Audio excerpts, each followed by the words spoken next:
ਸਤਿ ਸ਼੍ਰੀ ਅਕਾਲ ਜੀ, ਸਾਰਿਆਂ ਦਾ ਸਵਾਗਤ ਤੇ ਮੈਂ ਕਵਿਤਾ ਸਿੰਘ ਹਾਜ਼ਰ ਸਾਡੇ ਅੱਜ ਦੇ ਸਟੱਡੀ ਵੀਜ਼ਾ ਐਕਸਪਰਟ ਦੇ ਨਾਲ ਜੀ, ਜੋ ਦੇਣਗੇ ਸਾਡੇ ਅੱਜ ਦੇ ਸਵਾਲਾਂ ਦੇ ਜਵਾਬ। ਸੋ ਅੱਜ ਸਵਾਲ ਨਾ ਇੱਕ ਵਾਰ ਫਿਰ ਤੋਂ ਜੀ ਬਹੁਤ ਹੀ ਖਾਸ ਹੈਗੇ ਨੇ, ਯਾਨੀ ਕਿ ਅਸੀਂ ਹਮੇਸ਼ਾ ਗੱਲ ਕੀਤੀ ਹੈ ਵੀ ਵੀਜ਼ਾ ਤੱਕ ਦਾ ਸਾਡਾ ਮਕਸਦ ਜਿਹੜਾ ਹੈਗਾ ਨਾ ਉਹ ਤਾਂ ਅਸੀਂ ਕਿਤੇ ਨਾ ਕਿਤੇ ਪੂਰਾ ਕਰ ਲੈਂਦੇ, ਬਟ ਉਸ ਤੋਂ ਬਾਅਦ ਦਾ ਕੀ ਹੈ, ਬਾਅਦ ਦੇ ਜਿਹੜੇ ਚੈਲੰਜਸ ਹੈਗੇ ਨੇ ਉਹਨਾਂ ਬਾਰੇ ਕਦੇ ਅਸੀਂ ਡਿਸਕਸ ਹੀ ਨਹੀਂ ਕਰਦੇ। ਸਾਡੇ ਵਿਦਿਆਰਥੀ ਜੀ ਕਿੱਦਾਂ ਵਰਕ ਪਰਮਿਟ ਦੇ ਰਾਈਟ ਜਿਹੜੇ ਹੈਗੇ ਨੇ ਉਹਨਾਂ ਨੂੰ ਮਿਲ ਸਕਦੇ ਨੇ, ਜਾਂ ਪੀਆਰ ਤੱਕ ਦਾ ਜਿਹੜਾ ਸਫ਼ਰ ਹੈਗਾ ਕਿੰਨਾ ਕੁ ਸੌਖਾ ਰਹਿੰਦਾ ਹੈ, ਉਹਦੇ ਦੀਆਂ ਜੌਬ ਓਪਰਚੁਨਿਟੀਜ਼ ਜਿਹੜੀਆਂ ਹੈਗੀਆਂ ਨੇ ਕਿੱਦਾਂ ਦੀਆਂ ਸਾਡੇ ਸਟੂਡੈਂਟਸ ਨੂੰ ਮਿਲਦੀਆਂ ਨੇ, ਜਾਂ ਫਿਰ ਜੋ ਸੋਸ਼ਲ ਮੀਡੀਆ ਤੋਂ ਸਾਨੂੰ ਨਜ਼ਰ ਆਉਂਦਾ ਕਿ ਵਾਕਿਆ ਦੇ ਵਿੱਚ ਸਟੂਡੈਂਟ ਦਾ ਜੋ ਕਹਿਣਾ ਹੁੰਦਾ ਹੈ ਉਹਦੇ ਵਿੱਚ ਕਿੰਨੀ ਕੁ ਰਿਐਲਿਟੀ ਹੁੰਦੀ ਹੈ। ਸੋ ਇਹ ਸਾਰੀਆਂ ਗੱਲਾਂ ਅੱਜ ਅਸੀਂ ਜਾਣਾਂਗੇ ਜੀ, ਉੱਥੇ ਹੀ ਅਸੀਂ ਗੱਲ ਕਰਾਂਗੇ ਸੈਪਟੈਂਬਰ ਇਨਟੇਕ ਦੇ ਜਿਹੜੇ ਤੁਹਾਡੇ ਵੀਜ਼ਾਸ ਆ ਰਹੇ ਨੇ ਜੀ ਉਹਨਾਂ ਦੇ ਬਾਰੇ। ਇਸ ਤੋਂ ਇਲਾਵਾ 5.5 ਵਾਲੇ ਜਿਹੜੇ ਸਾਡੇ ਵਿਦਿਆਰਥੀ ਨੇ ਜੀ ਉਹਨਾਂ ਨੂੰ ਅਸੀਂ ਬਿਲਕੁਲ ਨਹੀਂ ਛੱਡ ਸਕਦੇ, ਬਿਲਕੁਲ ਨਹੀਂ ਭੁੱਲ ਸਕਦੇ, ਤੇ ਤੁਹਾਡੀ ਵੀ ਹਮੇਸ਼ਾ ਗੱਲ ਕੀਤੀ ਜਾਂਦੀ ਹੈ ਜੀ ਦੇਸ਼ ਪਰਦੇਸ ਲਾਈਵ ਦੇ ਸ਼ੋਅ ਦੇ ਵਿੱਚ। ਸੋ ਸਾਡੇ ਨਾਲ ਨੇ ਜੀ ICCRC member doctor Ravi Garg, pioneer immigration ਤੋਂ। ਸਰ ਜੀ ਸਤਿ ਸ਼੍ਰੀ ਅਕਾਲ, ਸਵਾਗਤ ਹੈ। ਕਵਿਤਾ ਜੀ, ਸ਼ੋਅ ਤੇ ਸੱਦਾ ਦੇਣ ਲਈ ਬਹੁਤ ਬਹੁਤ ਧੰਨਵਾਦ। ਸਾਰੇ ਦਰਸ਼ਕਾਂ ਨੂੰ ਮੇਰੀ ਸਤਿ ਸ਼੍ਰੀ ਅਕਾਲ ਜੀ।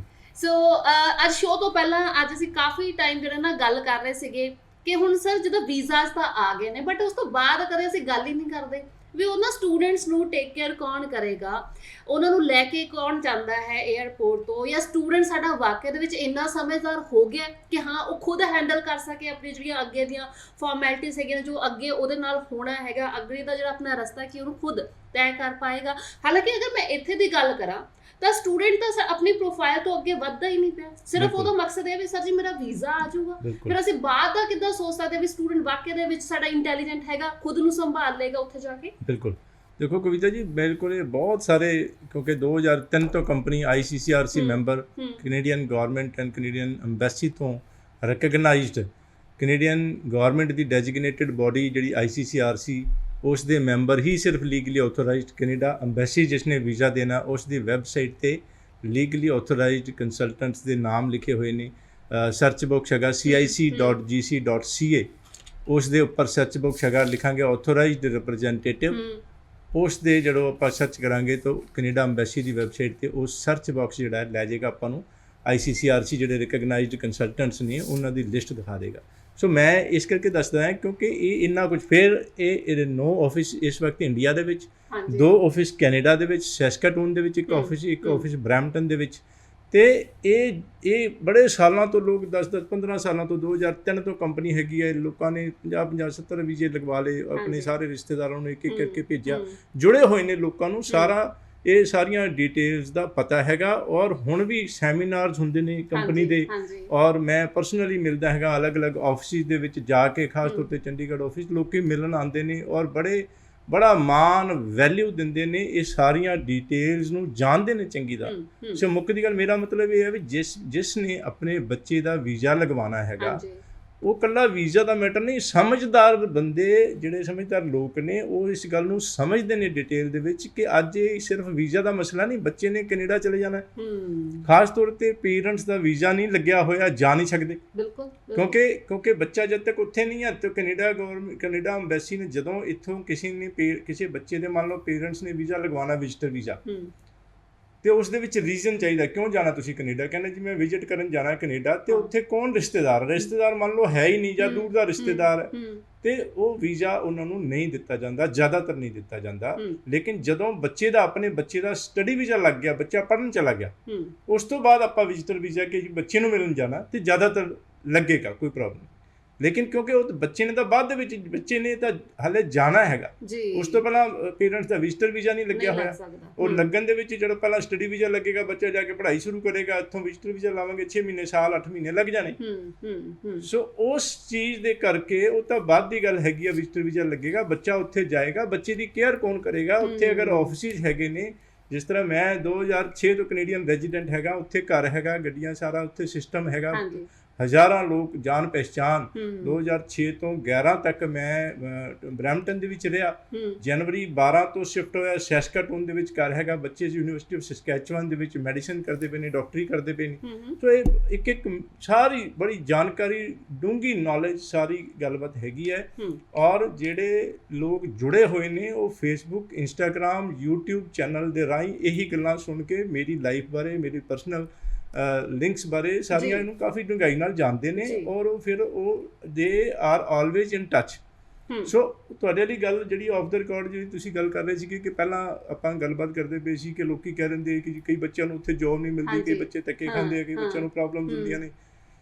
ਸੋ ਉਹ ਜਿਹੜੇ ਜ਼ਿਆਦਾਤਰ 99% ਕੰਸਲਟੈਂਟਸ ਜਿਹੜੇ ਨਹੀਂ ਉੱਥੇ ਗਏ, ਜਿਨ੍ਹਾਂ ਨੇ ਉੱਥੇ ਦੀ ਜੈਨੂਅਨ ਰੀਅਲ ਲਾਈਫ ਨੂੰ ਨਹੀਂ ਦੇਖਿਆ। ਜਦੋਂ ਮੈਂ ਉੱਥੇ ਹੁੰਦਾ ਅੱਧਾ ਟਾਈਮ ਕੈਨੇਡਾ 'ਚ, ਅੱਧਾ ਟਾਈਮ ਇੰਡੀਆ ਦੇ ਵਿੱਚ, ਜਦੋਂ ਮੈਂ ਕੈਨੇਡਾ 'ਚ ਹੁੰਦਾ ਉੱਥੇ ਦੇ ਬੱਚੇ ਜਦੋਂ ਕਾਲ ਕਰਕੇ ਜਾਂ ਮਿਲ ਕੇ ਆਪਣੀ ਪਰਸਨਲ ਲਾਈਫ ਬਾਰੇ ਜਾਂ ਗੱਲਬਾਤ ਸਾਰੀਆਂ ਕਰਦੇ ਨੇ, ਤੇ ਉਸ ਚੀਜ਼ ਦੀ ਜੈਨੂਅਨ ਜਾਣਕਾਰੀ, ਜਿਹੜੀ ਸਹੀ ਜਾਣਕਾਰੀ ਹੋਣਾ ਇੱਕ ਵੱਡੀ ਗੱਲ ਹੈਗੀ ਆ। ਹਰ ਇੱਕ ਨੂੰ ਨਹੀਂ ਹੁੰਦੀ। ਜਿਹੜਾ ਬੰਦਾ ਉੱਥੇ ਨਹੀਂ ਗਿਆ, ਵਿਜ਼ਟਰ ਵੀਜ਼ਾ ਵੀ ਨਹੀਂ ਹੈਗਾ, ਕਦੇ ਕੈਨੇਡਾ ਵਿਜ਼ਿਟ ਨਹੀਂ ਕੀਤਾ, ਜ਼ਿਆਦਾ ਦੇਰ ਰਹਿ ਕੇ ਨਹੀਂ ਗਿਆ, ਜੇ ਗਿਆ ਵੀ ਹੈ ਤਾਂ ਹਫ਼ਤਾ 10 ਦਿਨ ਰਹਿ ਕੇ ਆ ਗਿਆ ਘੁੰਮ ਫਿਰ ਕੇ। ਸੋ ਉਹ that makes a big difference.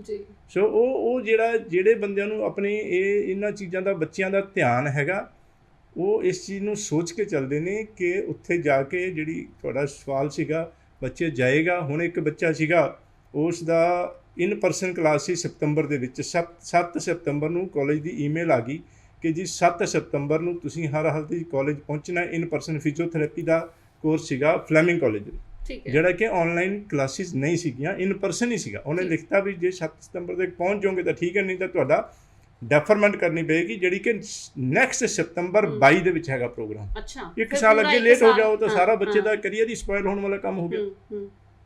ਸੋ ਉਸ ਬੱਚੀ ਦੀ ਪਾਸਪੋਰਟ ਰਿਕੁਐਸਟ ਆਈ, ਫਟਾਫਟ ਭੇਜ ਕੇ ਆਪਣਾ ਵੀਜ਼ਾ ਲਿਆ, ਸਟੈਂਪ ਹੋ ਕੇ ਵੀਜ਼ਾ ਆ ਗਿਆ। ਔਰ ਬੱਚੇ ਦੀ ਕਾਲ ਆਈ ਮੈਨੂੰ ਕਿ ਜੀ ਉਹਦਾ ਹੁਣ ਫਟਾਫਟ ਮੈਨੂੰ ਤਾਂ ਟਿਕਟ ਨਹੀਂ ਮਿਲਦੀ ਪਈ। ਉਹ ਪਤਾ ਕੀਤਾ ਫਟਾਫਟ ਟਿਕਟ, ਉਹਨੂੰ ਕਿਹਾ ਵੀ ਫਲਾਣੀ ਥਾਂ 'ਤੇ ਇਸ ਬੰਦੇ ਨਾਲ ਗੱਲ ਕਰ ਲਓ, ਟਿਕਟ ਬੁੱਕ ਕਰਵਾ ਲਓ। ਆਪਣੀ ਟਿਕਟ ਬੁੱਕ ਕਰਵਾ ਲਈ। ਫਿਰ ਉਹ ਅਗਲੇ ਦਿਨ ਫੋਨ ਆਇਆ, ਕਹਿੰਦੇ ਜੀ ਇਹ ਤਾਂ ਅਸੀਂ ਸੋਚਿਆ ਹੀ ਨਹੀਂ ਕਿ ਉੱਥੋਂ ਜਾਏਗੀ ਕਿੱਥੇ ਬੱਚੀ। ਤੇ ਛੋਟੀ ਜਿਹੀ ਗੱਲ ਕੀਤੀ ਕਿ ਨੋਨ ਹੈ ਜਾਣਕਾਰ, ਕਹਿੰਦੇ ਜੀ ਉਹ ਟੋਰਾਂਟੋ ਦੇ ਵਿੱਚ ਤਾਂ ਹੈਗਾ ਕੋਈ ਜਾਣ ਪਛਾਣ ਵਾਲਾ, ਲੇਕਿਨ ਫਲੈਮਿੰਗ ਕਾਲਜ ਪੀਟਰਬਰੋ ਦੇ ਵਿੱਚ ਕੋਈ ਜਾਣ ਪਛਾਣ, ਕੋਈ ਸੈਟਿੰਗ ਨਹੀਂ ਹੈਗੀ। ਮੈਂ ਕੋਈ ਗੱਲ ਨਹੀਂ, ਫਿਕਰ ਨਾ ਕਰੋ, ਤੁਸੀਂ ਆਪਣੀ ਕੋਸ਼ਿਸ਼ ਕਰ ਲਓ, ਨਹੀਂ ਤਾਂ ਅਸੀਂ ਆਪਣੇ ਧਿਆਨ ਦੇ ਕੇ ਕਰਵਾ ਲਾਂਗੇ, ਕੋਈ ਨਾ ਕੋਈ ਹੱਲ ਹੋ ਜਾਏਗਾ। ਮਤਲਬ ਇਹ ਕਿ ਜ਼ਿਆਦਾ ਤੋਂ ਜ਼ਿਆਦਾ ਕਿ 2-3-4 ਦਿਨ ਹੋਟਲ ਵਿੱਚ ਰਹਿ ਲੇਗਾ, $50-100 ਹੋਏਗਾ। ਜਿਹੜੇ ਬੰਦੇ ਨੇ ਇੰਨੇ ਖਰਚੇ ਕਰਨੇ ਆ, ਥੋੜ੍ਹਾ ਜਿਹਾ ਖਰਚਾ ਹੋਰ ਹੋ ਜਾਏਗਾ, ਛੋਟਾ ਜਿਹਾ। ਸੋ ਅਗਲੇ ਦਿਨ ਕਾਲ ਆਈ ਕਿ ਜੀ ਮੇਰੇ ਫਰੈਂਡ ਨੂੰ ਕਿਹਾ ਸੀ, ਉਹਨੇ ਉੱਥੇ ਕਿਜੀਜੀ ਇੱਕ ਵੈਬਸਾਈਟ ਹੈਗੀ ਹੈ, ਸੋ ਉਸ ਦੇ ਉੱਪਰ ਦੇਖ ਕੇ ਔਰ ਇੰਟਰਨੈਟ 'ਤੇ ਹਿਸਾਬ ਕਿਤਾਬ ਲਾ ਕੇ ਕਿਸੇ ਨਾਲ ਗੱਲ ਕੀਤੀ, ਔਰ ਉੱਥੇ ਉਹਦਾ ਰਹਿਣ ਦਾ ਇੰਤਜ਼ਾਮ ਵੀ ਹੋ ਗਿਆ। ਸ਼ੀ ਵਾਜ਼ ਰੀਅਲੀ ਵੈਰੀ ਥੈਂਕਫੁਲ। ਤੇ ਉਹ ਡੈਫੀਨਿਟਲੀ 12ਵੀਂ ਤੋਂ ਬਾਅਦ ਏਜ ਵੀ ਕਿੰਨੀ ਹੈ ਨਾ ਬੱਚੇ ਦੀ, ਬਿਲਕੁਲ 18 ਸਾਲ ਦੀ ਬੱਚੀ ਆ। ਬੜੀ ਮੈਂ ਮਿਲਿਆ ਵੀ ਫੋਨ 'ਤੇ ਗੱਲ, ਬੜੀ ਇਨੋਸੈਂਟ ਤਰੀਕੇ ਨਾਲ ਬੱਚੀ ਨੇ, ਫਿਰੋਜ਼ਪੁਰ ਤੋਂ ਸੀ ਕੁੜੀ, ਤੇ ਬੜੀ ਇਨੋਸੈਂਟ ਗੱਲ ਕਰਨੀ। ਔਰ ਉਹੀ ਗੱਲ ਹੈ ਕਿ ਸਾਨੂੰ ਬੜਾ ਇਸ ਗੱਲ ਦਾ ਮਾਣ ਹੈਗਾ। ਗੱਲ ਬਿਜ਼ਨਸ ਪ੍ਰਮੋਸ਼ਨ ਦੀ ਨਹੀਂ ਹੋ ਰਹੀ ਕਿ ਆਪਾਂ ਕੋਈ ਕੰਪਨੀ ਦੀ ਗੱਲ ਕਰਦੇ ਪਏ, ਜੈਨੂਅਨ ਗੱਲ ਹੁੰਦੀ ਪਈ ਹੈ ਕਿ ਉੱਥੇ ਸਾਨੂੰ ਪਤਾ ਹੈ ਕਿ ਹੋਰ ਕੁਛ ਨਹੀਂ, ਸਾਡੇ ਆਪਣੇ ਜਾਣ ਪਛਾਣ ਇੱਧਰ 50 ਸੈਟੀਆਂ ਹੈਗੀਆਂ ਨੇ। ਬੱਚੇ ਨੂੰ ਕੋਈ ਇਹ ਨਹੀਂ ਕਿ ਉੱਥੇ ਜਾ ਕੇ ਹੈ ਹੀ ਕੋਈ ਨਹੀਂ, ਪਤਾ ਹੀ ਨਹੀਂ ਵੀ ਕੀ ਕਰੂਗਾ। ਅੱਛਾ, ਤੁਸੀਂ ਪ੍ਰਮੋਸ਼ਨ ਦੀ ਗੱਲ ਕੀਤੀ ਹੈ, ਮੈਂ ਦੇਖਦੀ ਮੈਂ ਹਰ ਇੱਕ ਦਾ ਨਾ ਸੋਸ਼ਲ ਮੀਡੀਆ ਮੈਂ ਜ਼ਰੂਰ ਫੋਲੋ ਕਰਦੀ ਹਾਂ ਵੀ ਜਿਹੜੇ ਵੀ ਸਾਡੇ ਕੋਲੇ ਆਉਂਦੇ ਨੇ ਕੰਸਲਟੈਂਟ ਜਾਂ ਬਾਕੀ ਦੇ ਜਿਹੜੇ ਹੈਗੇ ਨੇ, ਵੀ ਕਿੱਦਾਂ ਦਾ ਕੌਣ ਕੰਮ ਕਰ ਰਿਹਾ, ਕਿੰਨੇ ਕੇ ਵੀਜ਼ਾਜ਼ ਆ ਰਹੇ ਨੇ। ਤੁਸੀਂ ਪ੍ਰਮੋਸ਼ਨ ਨਹੀਂ ਕਰਦੇ, ਤੁਸੀਂ ਬਿਲੀਵ ਨਹੀਂ ਕਰਦੇ ਪ੍ਰਮੋਸ਼ਨ ਦੇ ਵਿੱਚ, ਤੁਸੀਂ ਕਿਉਂ ਨਹੀਂ ਵੀਜ਼ਾਸ ਪਾਉਂਦੇ? ਹਾਲਾਂਕਿ ਤੁਹਾਡੇ ਜਿਹੜੇ ਦਰਸ਼ਕ ਹੋਣਗੇ ਜਾਂ ਜਿਹੜੇ ਤੁਹਾਡੇ ਕੋਲੋਂ ਵੀਜ਼ਾ ਲਗਵਾਉਂਦੇ ਨੇ, ਉਹਨਾਂ ਦੀ ਤਾਦਾਦ ਕਿਤੇ ਜ਼ਿਆਦਾ ਹੋਏਗੀ। ਬਿਲਕੁਲ ਬਿਲਕੁਲ। ਦੇਖੋ ਇਹ ਕਿ ਉਹੀ ਮੈਂ ਕਹਿ ਰਿਹਾ, 2003 ਤੋਂ ਕੰਪਨੀ, ਹੁਣ ਇਸ ਵਕਤ ਇੰਨੇ ਜ਼ਿਆਦਾ ਲੋਕ ਸਾਡੇ ਨਾਲ ਜੁੜ ਚੁੱਕੇ ਨੇ ਕਿ ਅੱਗੇ ਤੋਂ ਆਪਣੇ ਰਿਸ਼ਤੇਦਾਰ, ਯਾਰ ਦੋਸਤ, ਔਰ ਕੋਈ ਚੀਜ਼ ਦੀ ਪਰਵਾਹ ਨਹੀਂ ਕਰਦੇ। ਬਿਲਕੁਲ ਉਹਨਾਂ ਨੂੰ ਇਹ ਚੀਜ਼ ਦਾ ਪਤਾ ਹੈ ਕਿ ਇਹ ਸੈਟਲਡ ਕੰਪਨੀ ਹੈ, 100% ਓਨੈਸਟੀ, ਟਰਾਂਸਪੇਰੈਂਸੀ ਕੇਅਰ ਕਰਦੀ ਹੈਗੀ ਹੈ, ਔਰ ਰੱਬ ਦੇ ਬੰਦੇ ਹੈਗੇ ਨੇ ਜੈਨੂਅਨਲੀ। ਸਾਡੇ ਕੋਲੇ ਮੈਂ ਇੱਕ ਐਗਜ਼ਾਮਪਲ ਦਿੰਦਾ ਹੁੰਦਾ, ਸਾਡੇ ਕਿਸੇ ਆਫਿਸ ਦੇ ਵਿੱਚ ਜਾ ਕੇ ਤੁਸੀਂ ਲੱਖ ਰੁਪਈਆ ਭੁੱਲ ਜਾਓ ਤੇ ਮਜ਼ੇ ਦੀ ਗੱਲ ਇਹ ਹੈਗੀ ਕਿ ਤੁਹਾਡੇ ਕੋਲੇ ਫੋਨ ਆ ਜਾਣਾ ਚਾਹੀਦਾ ਵੀ ਤੁਹਾਡੇ ਪੈਸੇ ਰਹਿ ਗਏ, ਤੁਸੀਂ ਵਾਪਸ ਲੈ ਜਾਓ। ਅੱਛਾ, ਜੈਨੂਅਨਲੀ, ਕਿਉਂਕਿ ਉਹ ਪੈਸੇ ਤੋਂ ਕਰਨਾ ਕਿ ਸਾਡੇ ਹੈ ਨਹੀਂ, ਸਾਡਾ ਮਤਲਬ ਹੀ ਨਹੀਂ ਹੋਣਾ ਚਾਹੀਦਾ। ਜਾਂ ਕੋਈ ਵੀ ਚੀਜ਼ ਲਾ ਲਓ, ਕੋਈ ਚੀਜ਼ ਭੁੱਲ ਗਏ ਤੁਸੀਂ, ਕੀਮਤੀ ਚੀਜ਼ ਭੁੱਲ ਗਏ, ਸੋਨਾ ਵੀ ਭੁੱਲ ਗਏ ਤੁਸੀਂ, ਉਸ ਚੀਜ਼ ਦਾ ਕੋਈ ਮਤਲਬ ਨਹੀਂ ਹੈ। ਇਮਾਨਦਾਰੀ ਔਰ ਮੇਰੇ ਕੋਲੇ ਨਹੀਂ, ਇਹ ਤਾਂ ਆਪਾਂ ਸਾਰੇ ਧਰਮਾਂ ਦੇ ਵਿੱਚ ਸਾਨੂੰ ਸਾਰੇ ਆਪਣੇ ਸਾਰੇ ਗੁਰੂਆਂ ਨੇ, ਸਾਰੇ ਜਿੰਨੇ ਵੀ ਗ੍ਰੰਥ ਨੇ ਧਾਰਮਿਕ, ਉਹਦੇ ਵਿੱਚ ਇਹੀ ਸਿਖਾਇਆ ਗਿਆ, be honest, honesty is the best policy. ਇਨਸਾਨੀਅਤ, ਇੱਕ ਦੂਜੇ ਦੀ ਹੈਲਪ ਕਰਨੀ, ਕੇਅਰ ਕਰਨੀ, ਡੁੱਬਦੇ ਨੂੰ ਬਚਾਉਣਾ, ਪਰੇਸ਼ਾਨ ਬੰਦੇ ਨੂੰ ਠੀਕ ਕਰਨਾ। ਔਰ ਮੈਂ ਕਵਿਤਾ ਜੀ ਦਿਲੋਂ ਗੱਲ ਦੱਸ ਰਿਹਾ, 100 ਵਿੱਚੋਂ 99 ਨਹੀਂ ਤਾਂ ਘੱਟੋ ਘੱਟ 90 ਬੰਦੇ ਇਸ ਤਰ੍ਹਾਂ ਦੇ ਹੁੰਦੇ ਨੇ ਜਿਨ੍ਹਾਂ ਕੋਲੇ ਰੋਟੀ ਦੀ ਤਕਲੀਫ ਹੁੰਦੀ ਹੈ, ਔਰ ਉਹ ਇਹ ਸੋਚ ਲੈ ਕੇ ਚੱਲਦੇ ਨੇ ਕਿ ਕਿਸੇ ਤਰੀਕੇ ਨਾਲ ਆਪਣੇ ਇੱਕ ਬੱਚੇ ਨੂੰ ਭੇਜ ਦਈਏ ਤੇ ਸਾਡੀ ਫੈਮਿਲੀ ਦਾ ਬੇੜਾ ਪਾਰ ਹੋ ਜੇ। ਦਾ ਮਤਲਬ ਹੈ ਕਰਜ਼ੇ ਲੈ ਜਾਣ, ਟੈਨਸ਼ਨ ਖਤਮ ਹੋ ਜੇ, ਰੋਟੀ ਪਾਣੀ ਦਾ ਮਸਲਾ ਖਤਮ ਹੋ ਜੇ। ਲਗਜ਼ਰੀ ਵਾਸਤੇ ਘੱਟ ਨੇ, 10% ਲੋਕ ਲਗਜ਼ਰੀ ਵਾਸਤੇ ਭੇਜਦੇ ਨੇ ਜਿਹੜੇ ਕਿ ਇੱਥੇ ਸੈਟਲ ਨੇ, ਕੋਈ ਕਮੀ ਵੀ ਨਹੀਂ ਹੈਗੀ, ਹਰ ਚੀਜ਼ ਇੱਥੇ ਵੀ ਹੈਗੀ ਆ, ਉੱਥੇ ਵੀ ਹੋਏਗੀ ਜੀ। ਅੱਛਾ, ਮੁੱਖ ਦੀ ਗੱਲ ਅਸੀਂ ਇੱਕ ਗੱਲ ਕਰਦੇ ਹਾਂ ਕਵਿਤਾ ਜੀ, ਜਿਨ੍ਹਾਂ ਕੋਲੇ ਪੈਸਾ ਨਹੀਂ ਹੈਗਾ ਉਹ ਪੈਸੇ ਵਾਸਤੇ ਜਾਂਦੇ ਆ, ਜਿਨ੍ਹਾਂ ਕੋਲੇ ਪੈਸਾ ਹੈਗਾ ਇਨਫ ਤੇ ਉਹਨਾਂ ਦਾ ਵੀ ਡਿਲੇਮਾ ਹੁੰਦਾ ਵੀ ਭੇਜੀਏ ਕਿ ਨਾ ਭੇਜੀਏ, ਤੇ ਉਹ ਜਿਹੜੇ ਆ ਉਹ ਕੁਆਲਿਟੀ ਆਫ ਲਾਈਫ ਵਾਸਤੇ ਜਾਂਦੇ ਨੇ ਜੀ। ਸੋ ਸਾਡੇ ਨਾਲ ਨੇ ਜੀ ICCRC member doctor Ravi Garg, pioneer immigration ਤੋਂ, ਤੇ 15 ਸਾਲ ਹੋ ਗਏ ਨੇ ਜੀ ਇਹਨਾਂ ਨੂੰ ਕੈਨੇਡਾ ਦੇ ਵਿੱਚ ਰਹਿੰਦੇ ਹੋਏ ਆ, ਉੱਥੋਂ ਦੇ ਰੈਜ਼ੀਡੈਂਸ ਹੈਗੇ ਨੇ, ਤੇ ਫਿਲਹਾਲ ਹਮੇਸ਼ਾ ਯਾਨੀ ਕਿ ਅੱਧਾ ਸਾਲ ਤੁਸੀਂ ਇੱਥੇ ਮੇਰੇ ਖਿਆਲ 'ਚ ਰਹਿੰਦੇ ਹੋ ਰਾਈਟ, ਤੇ ਅੱਧਾ ਸਾਲ ਇਹ ਕੈਨੇਡਾ ਦੇ ਵਿੱਚ ਰਹਿੰਦੇ ਨੇ। ਸੋ ਹਰ ਵਾਰੀ ਜਦੋਂ ਵੀ ਸ਼ੋਅ ਦੇ ਵਿੱਚ ਇਹਨਾਂ ਨੂੰ ਇਨਵਾਈਟ ਕੀਤਾ ਨਾ ਅਸੀਂ, ਤੇ ਹਮੇਸ਼ਾ ਅਵੇਲੇਬਲ ਰਹੇ ਨੇ ਜੀ ਸਾਡੇ ਸਟੂਡੈਂਟਸ ਦੇ ਵਾਸਤੇ, ਖਾਸ ਤੌਰ 'ਤੇ ਸਾਡੇ ਦਰਸ਼ਕਾਂ ਦੇ ਵਾਸਤੇ। ਸਟੱਡੀ ਵੀਜ਼ਾ ਜਿਹੜੇ ਕਿ ਸੋਚਦੇ ਨੇ ਜੀ ਅਸੀਂ ਅਪਲਾਈ ਕਰਨਾ ਹੈ ਜਾਂ ਅਸੀਂ ਬਾਹਰ ਜਾਣਾ ਹੈਗਾ, ਅਸੀਂ ਉਹਨਾਂ ਵਾਸਤੇ ਹਮੇਸ਼ਾ ਇਹਨਾਂ ਨੂੰ ਬੁਲਾਉਂਦੇ ਹਾਂ ਤਾਂ ਕਿ ਤੁਹਾਨੂੰ ਅਪਡੇਟ ਕੀਤਾ ਜਾ ਸਕੇ। ਫ੍ਰੀ ਦੀ ਕੰਸਲਟੈਂਸੀ ਨਾ ਤੁਹਾਨੂੰ ਇਸ ਸ਼ੋਅ ਦੇ ਮਾਧਿਅਮ ਰਾਹੀਂ ਵੀ ਅਸੀਂ ਦਿੰਦੇ ਹਾਂ, ਤੇ ਕੋਸ਼ਿਸ਼ ਕਰਿਆ ਕਰੋ ਜੀ ਕਿ ਤੁਸੀਂ ਆਪਣਾ ਜਿਹੜਾ ਸਵਾਲ ਹੈ ਨਾ ਉਹਨੂੰ ਕਾਲ ਕਰਕੇ ਵੀ ਡਿਸਕਸ ਕਰ ਲਿਆ ਕਰੋ। ਇਸੇ ਕਰਕੇ ਨੰਬਰ ਤੁਹਾਡੀ ਸਕਰੀਨ ਦੇ ਉੱਤੇ ਫਲੈਸ਼ ਕਰਦੇ ਆ, ਤੇ ਖਾਸ ਤੌਰ ਤੇ ਅੱਜ ਜਿੱਦਾਂ ਮੈਂ ਸ਼ੁਰੂਆਤ ਦੇ ਵਿੱਚ ਕਿਹਾ ਸੀ ਵੀ ਸਾਡੇ ਜਿਹੜੇ ਸਟੂਡੈਂਟਸ ਉੱਥੇ ਪਹੁੰਚ ਜਾਂਦੇ ਉਸ ਤੋਂ ਬਾਅਦ ਚੈਲੰਜਸ ਕੀ ਕੁਝ ਉਹਨਾਂ ਦੇ ਵਾਸਤੇ ਰਹਿੰਦੇ ਨੇ। ਸੋ ਅੱਜ ਦਾ ਸਾਡਾ ਮਕਸਦ ਵੀ ਇਹ ਵੀ ਅਸੀਂ ਕੈਨੇਡਾ ਦੀ ਲਾਈਫ ਨੂੰ ਥੋੜਾ ਜਿਹਾ ਜਾਣ ਲਈ ਸਾਡੇ ਅੱਜ ਦੇ ਐਕਸਪਰਟ ਦੇ ਕੋਲੋਂ।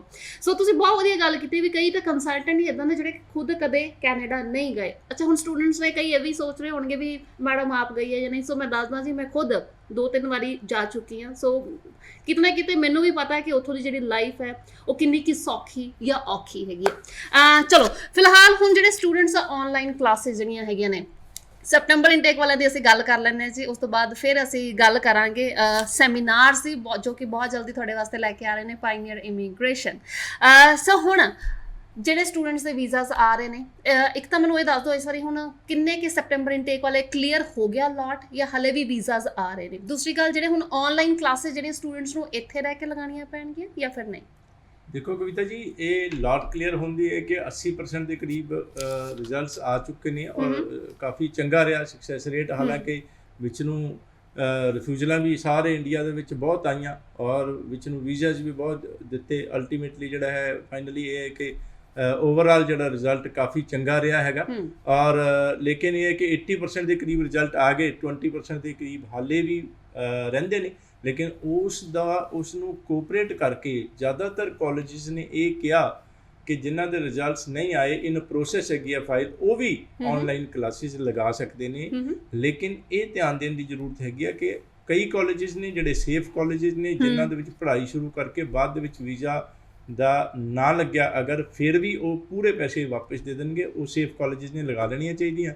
ਕਈ ਕਾਲਜਿਸ ਨੇ ਜਿਹੜੇ ਕਹਿੰਦੇ ਨੇ ਕਿ ਜੀ ਮਹੀਨੇ ਬਾਅਦ 2 ਮਹੀਨੇ ਬਾਅਦ ਅਗਰ ਰਿਫਿਊਜ਼ਲ ਹੋ ਗਈ ਤੇ ਤੁਹਾਡੇ ਪੈਸੇ ਨਹੀਂ ਮੁੜਨੇ, ਉਹ ਅਨਸੇਫ ਕਾਲਜ ਨੇ, ਉਹਨਾਂ ਦੀਆਂ ਕਲਾਸਿਸ ਨਹੀਂ ਲਾਉਣੀਆਂ ਚਾਹੀਦੀਆਂ, ਡੈਫਰਮੈਂਟ ਕਰ ਲੈਣੀ ਚਾਹੀਦੀ ਹੈ। ਸਟੂਡੈਂਟਸ ਜਿਨ੍ਹਾਂ ਦੀ ਵੀ ਜਿਹੜੀਆਂ ਫਾਈਲਾਂ ਐਮਬੈਸੀ 'ਚ ਲੱਗੀਆਂ ਹੋਈਆਂ ਨੇ, ਉਹ ਹਰ ਇੱਕ ਕਾਲਜ ਦੀ ਅਲੱਗ-ਅਲੱਗ ਪੋਲਿਸੀਜ਼ ਨੇ। ਕਾਲਜ ਦੀ ਵੈਬਸਾਈਟ 'ਤੇ ਦੇਖ ਕੇ ਡੈਫਰਮੈਂਟ ਜਾਂ ਰਿਫੰਡ ਜਾਂ ਆਨਲਾਈਨ ਕਲਾਸਿਸ ਦੀ ਪੋਲਿਸੀ ਨੂੰ ਚੰਗੀ ਤਰ੍ਹਾਂ ਸਮਝ ਲੈਣਾ। ਅਗਰ ਨਹੀਂ ਸਮਝ ਆਉਂਦੀ ਤੇ ਆਪਣੇ ਕੰਸਲਟੈਂਟ ਨਾਲ ਗੱਲ ਕਰਨੀ, ਸਾਡੇ ਨਾਲ ਗੱਲ ਕਰਨੀ ਹੈ।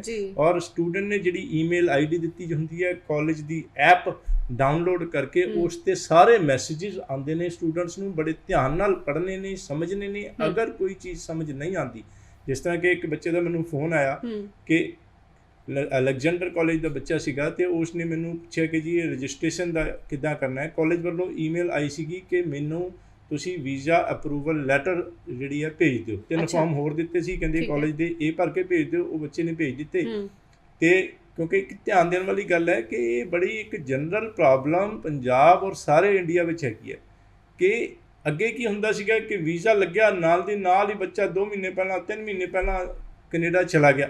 ਹੁਣ ਇਸ ਵਕਤ ਜਿਹੜਾ ਇੱਕ ਤਾਂ ਡਿਲੇ ਚੱਲਦੀ ਪਈ ਹੈ, ਕਾਫੀ ਪ੍ਰੋਸੈਸਿੰਗ ਟਾਈਮ ਵਧਿਆ ਹੋਇਆ ਕਿਉਂਕਿ ਕਰੋਨਾ ਕਰਕੇ ਸਟਾਫ ਵੀ ਜਿਹੜਾ ਐਮਬੈਸੀ ਦਾ ਘੱਟ ਹੈਗਾ ਤੇ ਟਾਈਮ। ਔਰ ਦੂਸਰਾ ਫਲਾਈਟਾਂ ਡਾਇਰੈਕਟ ਫਲਾਈਟਸ ਜਿਹੜੀਆਂ ਨੇ ਬੰਦ ਨੇ। ਬੱਚੇ ਇਨਡਾਇਰੈਕਟ ਫਲਾਈਟਸ ਦੇ ਰਾਹੀਂ 5 ਦਿਨ 6 ਦਿਨ ਦਾ ਵਿੱਚ ਨੂੰ ਸਫ਼ਰ ਕਰਕੇ ਦੂਸਰੇ ਕੰਟਰੀਜ਼ ਦੇ ਰਾਹੀਂ ਜਿਹੜੀਆਂ ਜਾ ਰਹੇ ਨੇ। ਸੋ ਉਹ ਹੋਰ ਜਿਹੜਾ ਇਹ ਸਾਰੀਆਂ ਜਿਹੜੀਆਂ ਔਰ ਫਿਰ ਆਨਲਾਈਨ ਕਲਾਸਿਸ ਪਹਿਲਾਂ ਕਦੇ ਅਲਾਊਡ ਨਹੀਂ ਹੁੰਦੀਆਂ ਸੀਗੀਆਂ। ਹੁਣ ਇੰਡੀਆ ਵਿੱਚ ਬੈਠ ਕੇ ਜਾਂ ਕਿਸੇ ਵੀ ਕੰਟਰੀਜ਼ ਕੈਨੇਡਾ ਤੋਂ ਬਾਹਰ ਤੁਸੀਂ ਸਟੂਡੈਂਟਸ ਆਨਲਾਈਨ ਕਲਾਸਿਸ ਲਾ ਸਕਦੇ ਹਨ। ਤੇ ਰਜਿਸਟ੍ਰੇਸ਼ਨ ਅਦਰਵਾਈਜ਼ ਕੈਨੇਡਾ 'ਚ ਜਾ ਕੇ ਹੁੰਦੀ ਸੀਗੀ। ਹੁਣ ਜਿਹੜੀ ਇੱਥੇ ਬੈਠ ਕੇ ਹੋਣੀ ਹੈ ਤੇ ਸਟੂਡੈਂਟਸ ਜਿਹੜੇ ਨੇ ਕਈ ਤਾਂ ਬੜੇ ਐਕਟਿਵ ਨੇ, ਆਪਣੀ ਇਹੀ ਈਮੇਲ ਵਗੈਰਾ ਦਾ ਪੂਰਾ ਧਿਆਨ ਰੱਖਦੇ, ਆਪਣੇ ਆਪ ਧਿਆਨ ਰੱਖ ਲੈਂਦੇ। ਲੇਕਿਨ ਕਈ ਇਹ ਸੋਚਦੇ ਨੇ ਕਿ ਜੀ ਹਰ ਕੰਮ ਕੰਸਲਟੈਂਟ ਉਹਨਾਂ ਦਾ ਕਰਾਵੇ। ਲੇਕਿਨ ਤੁਸੀਂ ਦੇਖੋ ਕਿ ਬੱਚੇ ਦੀ ਈਮੇਲ ਆਈਡੀ ਆ, ਉਸ 'ਤੇ ਸਾਰੀ ਡਿਟੇਲ ਆਈ ਹੋਈ ਹੈ, ਪਾਸਵਰਡ ਉਹਦੇ ਕੋਲ ਹੈਗਾ, ਜਾਂ ਕਾਲਜ ਦੀ ਐਪ ਆ ਉਸ ਦਾ ਵੀ ਯੂਜ਼ਰ ਨੇਮ ਪਾਸਵਰਡ ਵਗੈਰਾ ਸਾਰਾ ਬੱਚੇ ਕੋਲ ਹੈਗਾ। ਸੋ ਉਸ ਦੇ ਵਿੱਚ we are not suppose to get into this, ਦਾ ਮਤਲਬ ਅਸੀਂ ਉਹਦੇ ਵਿੱਚ ਵੜ ਕੇ ਨਹੀਂ ਦੇਖ ਸਕਦੇ ਜਾਂ ਦੇਖਣਾ ਚਾਹੀਦਾ। ਬੱਚੇ ਦਾ ਕੰਮ ਹੈਗਾ ਕਿ ਰਜਿਸਟ੍ਰੇਸ਼ਨ ਕਰਾਵੇ, ਜੋ ਵੀ ਫਾਰਮੈਲਿਟੀਜ਼ ਨੇ। ਅਗਰ ਕਾਲਜ ਨੇ ਕੁਝ ਡਾਕੂਮੈਂਟ ਕਿਹਾ ਵੀ ਆਹ ਫਾਰਮ ਭਰ ਕੇ ਅਪਲੋਡ ਕਰ ਦਿਓ ਜਾਂ ਇਹ ਵਾਲੇ ਡਾਕੂਮੈਂਟ ਅਪਲੋਡ ਕਰ ਦਿਓ, ਇਹ ਇੱਦਾਂ ਦਾ ਇਹ ਇਨਫੋਰਮੇਸ਼ਨ ਸਾਨੂੰ ਚਾਹੀਦੀ, ਜੋ ਚਾਹੀਦਾ ਉਹਦੇ ਸਾਫ਼-ਸਾਫ਼ ਲਿਖਿਆ ਹੁੰਦਾ, ਸਮਝ ਲੈਣ ਔਰ ਕਾਲਜ ਨੂੰ ਭੇਜਣ। ਲੇਕਿਨ ਉਹ ਟਾਈਮ ਟੇਕਿੰਗ ਵੀ ਹੈ, 1.5-2 ਘੰਟੇ ਇੱਕ ਸਟੂਡੈਂਟ ਨੂੰ 3-3 ਘੰਟੇ ਲੱਗ ਜਾਂਦੇ ਉਹ ਰਜਿਸਟ੍ਰੇਸ਼ਨ ਦਾ ਜਿਹੜਾ ਉਹ ਫਾਰਮ ਭਰਨ ਨੂੰ, ਪ੍ਰੋਸੈਸ ਕਰਨ ਨੂੰ। ਔਰ ਕਈ ਬਹੁਤ ਸਾਰੇ ਬੱਚੇ ਨੈਚੁਰਲ ਹੈ, ਵੀ ਕੈਨ ਅੰਡਰਸਟੈਂਡ ਕਿ ਬੜੇ ਸਿੱਧੇ ਨਹੀਂ ਸਮਝ ਹੁੰਦੀ ਔਰ ਦਿਮਾਗ ਲਾਣਾ ਨਹੀਂ ਚਾਹੁੰਦੇ ਔਰ ਧਿਆਨ ਵੀ ਨਹੀਂ ਹੁੰਦਾ ਈਮੇਲ ਉਮੇਲ ਦੇ ਵਿੱਚ। ਤੇ ਉਹ ਜੇ ਮਿਸ ਹੋ ਗਈ ਕੋਈ ਈਮੇਲ ਔਰ ਡੈਡਲਾਈਨ ਮਿਸ ਹੋ ਗਈ, ਰਜਿਸਟ੍ਰੇਸ਼ਨ ਨਹੀਂ ਕੀਤੀ, ਉਹ ਵੀ ਪੰਗਾ ਬਹੁਤ ਵੱਡਾ ਖਤਰਾ ਹੈਗਾ। ਔਰ ਅਗਰ ਸਹੀ ਤਰੀਕੇ ਨਾਲ ਡਾਕੂਮੈਂਟ ਨਹੀਂ ਭੇਜੇ ਤੇ ਉਹ ਵੀ ਦਿੱਕਤ ਵਾਲੀ ਗੱਲ ਹੈ। ਔਰ ਫਿਰ ਇਹ ਸੋਚਦੇ ਨੇ ਕਿ ਜੀ ਕੰਸਲਟੈਂਟ ਕੋਲੋਂ ਕੰਮ ਕਰਾਇਆ, ਕੰਸਲਟੈਂਟ ਕੋਲੋਂ ਵੀਜ਼ਾ ਲਗਵਾਇਆ ਜਾਂ ਦਿੱਤਾ ਤੇ ਉਹੀ ਸਾਰਾ ਕੁਝ ਗਾਈਡੈਂਸ ਦੇਵੇ, ਉਹ ਵੀ ਇੰਨਾ ਜ਼ਿਆਦਾ ਪੋਸੀਬਲ ਨਹੀਂ ਹੁੰਦਾ, ਕਿਉਂਕਿ ਕੰਮ ਤਾਂ ਡਿਪੈਂਡ ਸਿਰਫ ਕੰਸਲਟੈਂਟ ਦੇ ਉੱਪਰ ਨਹੀਂ ਹੋਣਾ ਪਏਗਾ ਨਾ, ਸਾਨੂੰ ਖੁਦ ਨੂੰ ਵੀ ਦੇਖਣਾ ਪਏਗਾ, ਥੋੜਾ ਅਵੇਅਰ ਹੋਣਾ ਚਾਹੀਦਾ, ਬੱਚੇ ਨੂੰ ਆਪ ਧਿਆਨ ਦੇਣਾ ਚਾਹੀਦਾ। ਮੈਂ ਜਿਹੜੀ ਗੱਲ ਕਰ ਰਿਹਾ ਸੀ ਕਿ ਉਹ ਕਾਲਜ ਨੇ ਲਿਖਿਆ ਸੀ ਕਿ ਵੀਜ਼ਾ ਅਪਰੂਵਲ ਲੈਟਰ 2 ਪੇਜ ਦੀ ਹੁੰਦੀ ਹੈ, ਉਹ ਦੇ ਦਿਓ। ਅਗਰ ਤੁਹਾਡੀ ਨਹੀਂ ਆਈ ਤੇ ਤੁਸੀਂ ਸਾਨੂੰ ਜਿਹੜਾ ਹੈ ਸਟੱਡੀ ਪਰਮਿਟ ਐਪਲੀਕੇਸ਼ਨ ਸਬਮਿਸ਼ਨ ਜਿਹੜੀ ਹੈਗੀ ਹੈ ਉਸ ਦੀ ਲੈਟਰ ਸਾਨੂੰ ਸਬਮਿਸ਼ਨ ਲੈਟਰ ਦੇ ਦਿਓ, ਜਿਹੜੀ ਕਿ ਸਟੂਡੈਂਟ ਪੋਰਟਲ ਤੇ ਹੁੰਦੀ ਹੈ, ਐਮਬੈਸੀ ਦੇ ਪੋਰਟਲ ਤੇ। ਸੋ ਉਹ ਬੱਚੇ ਜਿਹੜਾ ਹੈ ਉਹਨੇ ਵੀਜ਼ਾ ਸਟੈਂਪਿੰਗ ਵਾਸਤੇ ਗਿਆ ਸੀ, ਵੀਜ਼ਾ ਜਿਹੜੀ passport stamping letter, passport submission letter ਆਈ ਸੀ ਐਮਬੈਸੀ ਕੋਲੋਂ, ਬੱਚੇ ਨੇ 1 ਪੇਜ ਦੀ ਉਹ ਭੇਜ ਦਿੱਤੀ, ਜਿਹੜੀ ਕਿ ਉਹ ਚੀਜ਼ ਡਿਫਰੈਂਟ ਹੈ। ਔਰ ਇਹ ਸਾਰੀਆਂ ਲੈਟਰਾਂ ਤੇ ਕਵਿਤਾ ਜੀ ਦੇਖੋ, ਜਿਹੜੀ ਸਟੱਡੀ ਪਰਮਿਟ ਐਪਲੀਕੇਸ਼ਨ ਸਬਮਿਸ਼ਨ ਦੀ ਜਿਹੜੀ ਹੈਗੀ ਹੈ ਲੈਟਰ, ਉਸ ਦਾ ਅਲੱਗ ਨੰਬਰ ਹੈਗਾ, ਉਹਦੇ ਬਾਟਮ ਤੇ ਲਿਖਿਆ ਹੁੰਦਾ। ਔਰ ਜਿਹੜੀ ਵੀਜ਼ਾ ਅਪਰੂਵਲ ਲੈਟਰ ਵੀਜ਼ਾ ਦੇ ਨਾਲ ਆਉਂਦੀ ਹੈ, ਜਿਹੜੇ ਸਟੈਂਪਡ ਪਾਸਪੋਰਟ ਨਾਲ ਆਉਂਦੀ ਹੈ 2 ਪੇਜ ਦੀ, ਉਸ ਤੇ ਅਲੱਗ ਨੰਬਰ ਲਿਖਿਆ ਹੋਇਆ ਹੈ। ਔਰ ਜਿਹੜੀ ਇਹ ਸਾਰੀਆਂ ਜਿਹੜੀਆਂ ਹੈ ਅਲੱਗ-ਅਲੱਗ ਲੈਟਰ, ਜਿਹੜੀ ਸਬਮਿਸ਼ਨ ਲੈਟਰ ਹੈਗੀ ਆ ਉਸ ਦਾ ਅਲੱਗ ਨੰਬਰ ਹੈਗਾ। ਉਹ ਕਾਲਜ ਨੇ ਲਿਖਿਆ ਕਿ ਇਹ ਨੰਬਰ ਵਾਲੀਆਂ ਚਿੱਠੀਆਂ ਸਾਨੂੰ ਚਾਹੀਦੀਆਂ ਨੇ। ਬੱਚੇ ਨੇ ਜਿਹੜੀ ਹੈ ਪਾਸਪੋਰਟ ਸਬਮਿਸ਼ਨ ਲੈਟਰ ਜਿਹੜੀ ਆਈ ਉਸ ਨੂੰ ਭੇਜ ਦਿੱਤਾ। ਫਿਰ ਕਾਲਜ ਨੇ ਲਿਖਿਆ ਕਿ ਇਹ ਨਹੀਂ, ਮੈਨੂੰ ਉਹ ਚਾਹੀਦੀ ਵੀਜ਼ਾ ਅਪਰੂਵਲ ਹਾਲੇ ਆਇਆ ਨਹੀਂ ਸੀ। ਤੇ ਉਹ ਕਹਿੰਦੇ ਅਗਰ ਇਹ ਨਹੀਂ ਆਇਆ ਤਾਂ ਤੁਸੀਂ ਪਾਸਪੋਰਟ ਸਬਮਿਸ਼ਨ ਜਿਹੜੀ ਐਪਲੀਕੇਸ਼ਨ ਸਬਮਿਸ਼ਨ ਦੀ ਜਿਹੜੀ ਲੈਟਰ ਆ ਉਹ ਦੇ ਦਿਓ। ਫਿਰ ਉੱਥੇ ਸਟੂਡੈਂਟ ਦੇ ਪੋਰਟਲ ਤੋਂ ਮੇਰੇ ਨਾਲ ਗੱਲ ਹੋਈ, ਸਟੂਡੈਂਟ ਦੇ ਪੋਰਟਲ ਤੋਂ ਬੱਚੇ ਨੂੰ ਗਾਈਡ ਕਰਕੇ ਉਹ ਲੈਟਰ ਅਟੈਚ ਕਰਕੇ ਕਾਲਜ ਨੂੰ ਭੇਜੀ। ਤੇ ਇਹ ਥੋੜਾ ਜਿਹਾ ਇਹਨਾਂ ਦੇ ਵਿੱਚ ਇਹ ਚੀਜ਼ਾਂ ਦੇ ਵਿੱਚ ਟੈਕਨੀਕਲ ਗੱਲਾਂ ਰਹਿੰਦੀਆਂ ਨੇ, ਹੈਗੀਆਂ ਨੇ। ਲੇਕਿਨ ਬੱਚੇ ਨੂੰ ਦੇਖੋ ਟੈਕਨੀਕਲ ਤਾਂ ਹੈਗੀਆਂ ਨੇ, ਲੇਕਿਨ ਹੁਣ ਇਹ ਰਜਿਸਟ੍ਰੇਸ਼ਨ ਅਸੀਂ ਉਹ ਬੱਚਾ ਕਰੇਗਾ, ਅਸੀਂ ਚਲੋ ਹੈਲਪ ਕਰ ਦਾਂਗੇ ਜਾਂ ਅਸੀਂ ਖੁਦ ਕਰਵਾ ਦਾਂਗੇ।